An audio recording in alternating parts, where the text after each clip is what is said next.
Hú. Sziasztok, fiúk, lányok! Ne aggódjatok, én vagyok az, Péter.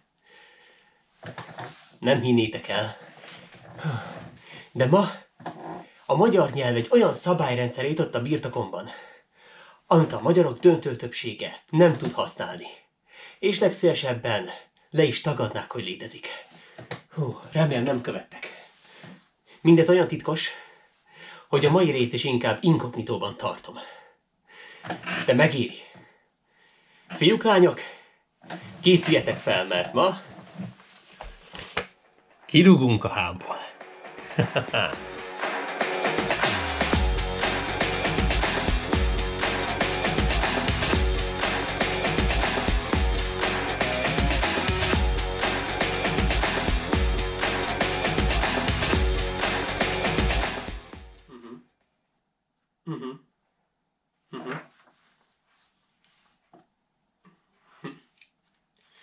Nos, ahogy ezt elnézem, a legjobb, ha az egészet az elejéről kezdem. Először is, mi az az i-melléknévképző? Mint azt már tudhatjátok, a magyar egy igen különleges nyelv.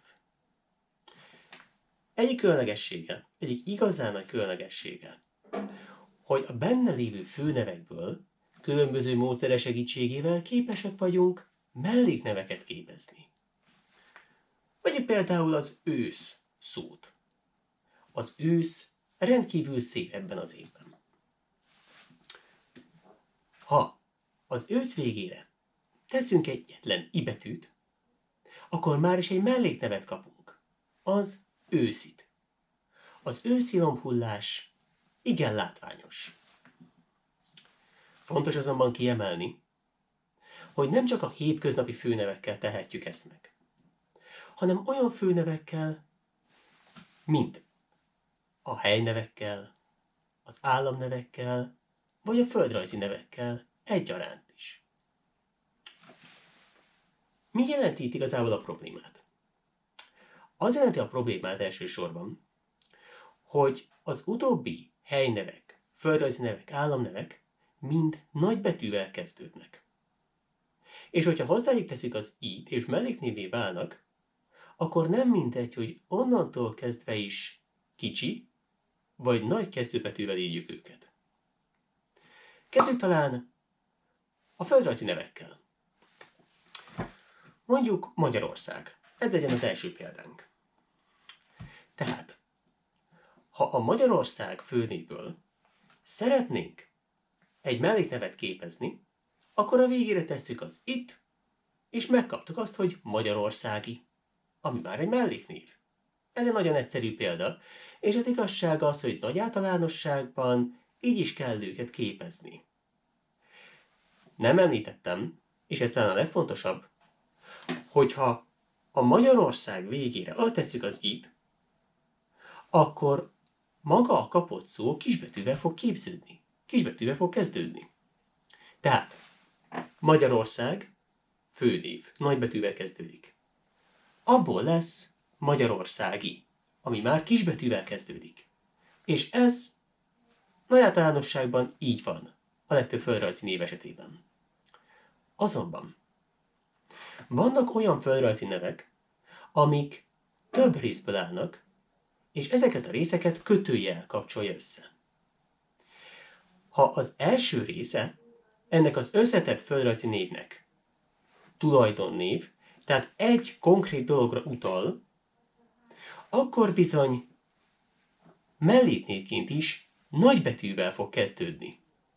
Ilyen például a Balaton-felvidék. Ha a Balaton-felvidék főnévhez i betűt rakunk, akkor a Balaton-felvidéki melléknevet ugyanúgy nagybetűvel kell kezdenünk. Tehát az ő melléknévi képzése eltér az átlagtól. Ha viszont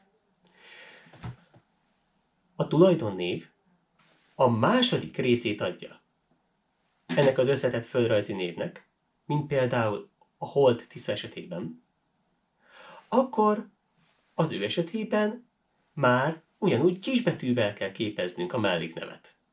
Tehát Holt Tisza nagybetűvel, lesz belőle hold, tisza, i, kisbetűvel. Ugyanez a helyzet akkor is, hogyha a földrajzi név összes része tulajdonnév, például Győr, Moson, Sopron. Ha belőle melléknevet képzünk, akkor az összes része kisbetűvel fog kezdődni. Rendben? Nagyjából ugyanez a helyzet az államneveknél is. Tehát nagy általánosságban, ha egy államnévnek a végére i betűt teszünk, akkor az kisbetűvel fog kezdődni. Például ott van az, hogy Egyesült Királyság. Az Egyesült Királysági kisbetűvel kezdődik. Viszont itt is vannak olyan államnevek, amelyek több részből állnak.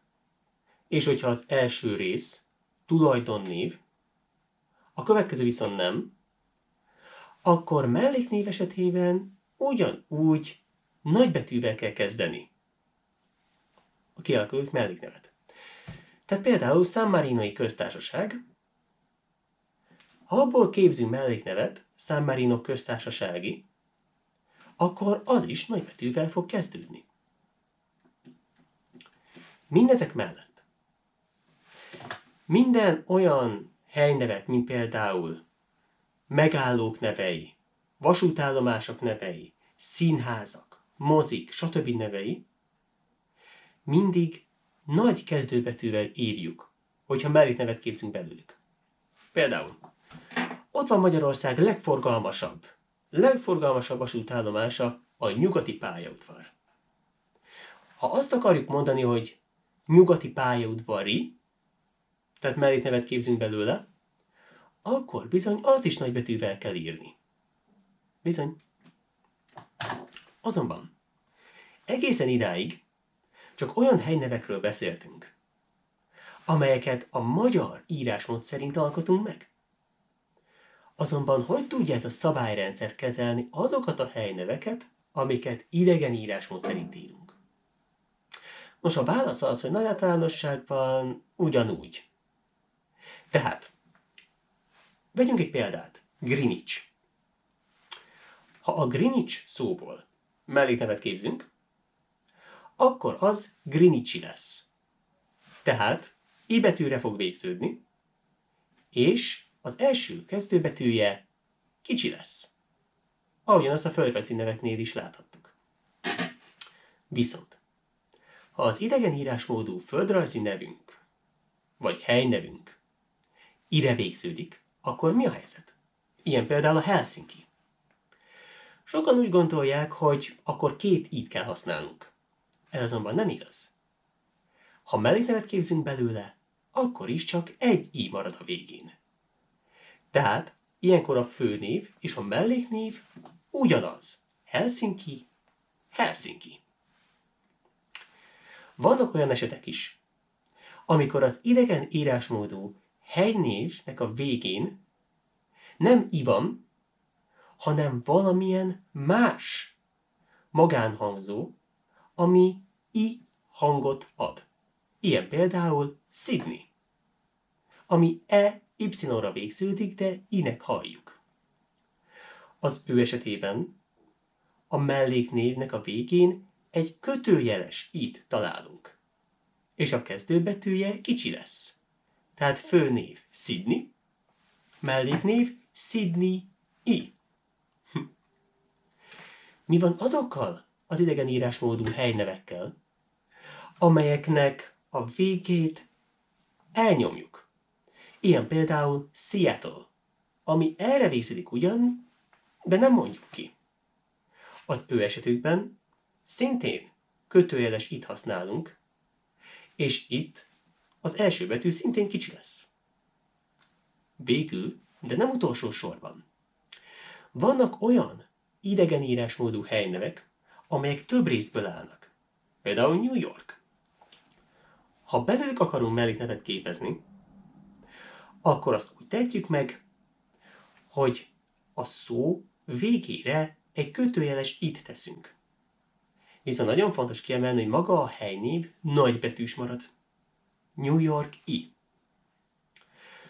Ahogyan azt láthatjátok, ez egy igen bonyolult szabályrendszer. Azonban a magyarok döntő többsége nem azért nem tudja használni ezt, mivel annyira bonyolult, hanem sokkal inkább azért, mert nem igazán gyakoroljuk. Kevés időt fordítunk rájuk. Annak ellenére, hogy tényleg elég bonyolultak.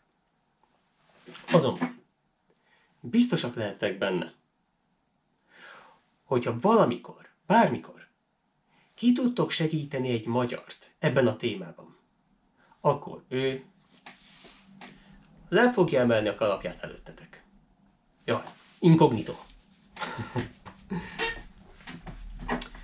Szóval ennyi lett volna a mai műsor. Remélem tetszett a videóm. Ha igen, adjatok egy lájkot, vagy regisztráljatok a csatornámra.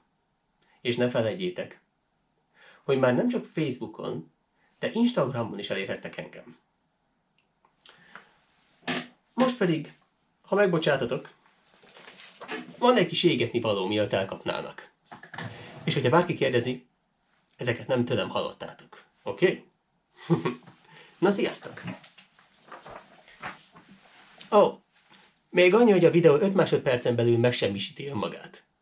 Szóval előre is boldog karácsonyt, minden jót, és legyetek jók! Bye-bye!